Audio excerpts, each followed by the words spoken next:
నటరత్న నందమూరి తారక రామారావు గారి నట వారసుడిగా టాలీవుడ్లో ఎంట్రీ ఇచ్చిన యువరత్న నందమూరి బాలకృష్ణ ఆయన తొలి సినిమా తాతమ్మ కల. ఎన్టీఆర్ స్వీయ దర్శకత్వంలో నిర్మించిన ఈ సినిమాకి ఎన్నో ప్రత్యేకతలు ఉన్నాయి.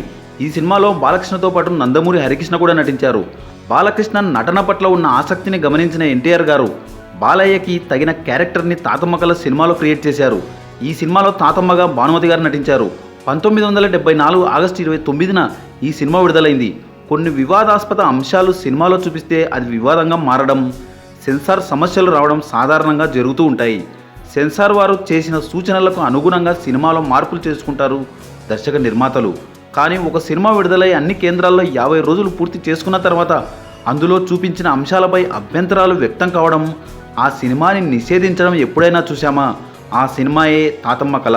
కుటుంబ నియంత్రణ కోసం ప్రభుత్వం కృషి చేస్తున్న రోజుల్లో తాతమ్మ కల చిత్రం విడుదలైంది. ఇందులో కుటుంబ నియంత్రణను వ్యతిరేకిస్తూ భానుమతితో డైలాగులు చెప్పించారు ఎన్టీఆర్. అలాగే భూ సంస్కరణలను కూడా వ్యతిరేకిస్తూ ఈ సినిమాలో ప్రభుత్వ విధానాలను విమర్శించారు. సినిమా విడుదలయ్యాక అసెంబ్లీలో ఈ అంశాలపై తీవ్ర చర్చ జరిగింది. మొత్తానికి సినిమాని 2 నెలలు బ్యాన్ చేశారు. ఆ సమయంలో ఎన్టీఆర్ గారు వివరణ ఇస్తూ భూ సంస్కరణలకు, కుటుంబ నియంత్రణకు తాను వ్యతిరేకం కాదని, దేశంలో ప్రతి ఒక్కరూ కష్టపడి పనిచేస్తే ఆ అవసరం లేదని తన అభిప్రాయమని చెప్పారు ఆయన.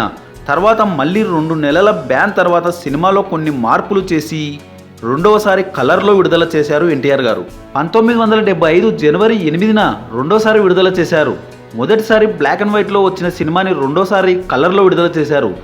ఇందులోని మార్పులు తాతమ్మ కల భర్త సన్యాసుల్లో కలిసిపోయినట్లు మొదటిసారి చూపించి రెండోసారి ఆయన తిరిగి ఇంటికి వచ్చినట్లు చూపించారు.